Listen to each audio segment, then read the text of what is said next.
आषाढी एकादशी निमित्त जणू काही विठुरायांच्या पंढरपुरात आल्यासारखा आभास झाला। नमस्कार मित्रांनो, मी आहे प्रसाद मेहर आणि हा आहे आमचा ऋणांक मेहर। मग सर्वांना आषाढी एकादशीच्या खूप साऱ्या शुभेच्छा। आमच्या गावात विठ्ठलाचं मंदिर आहे, तिथूनच दिंडी निघणार आहे, पूर्ण गावभर फिरणार आहे, पुन्हा विठ्ठल मंदिरात येणार आहे।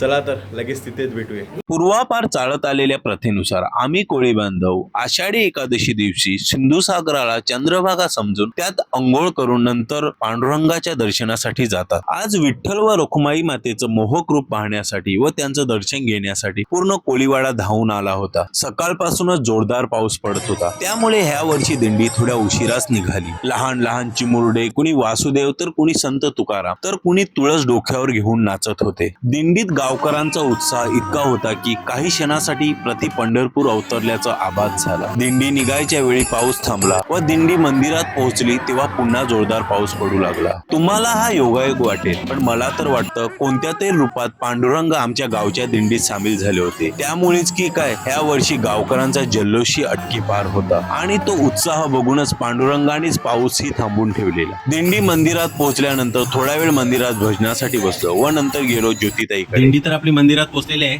आणि आज आषाढी एकादशीचा उपवास आहे, म्हणून आज पिंकीताईने स्पेशल साबुदाणा वडा आणि आमच्या नाक्यावर जाऊन डेअरीमधून लस्सी दही घेऊन आलेली आहे। सो धन्यवाद पिंकीताई।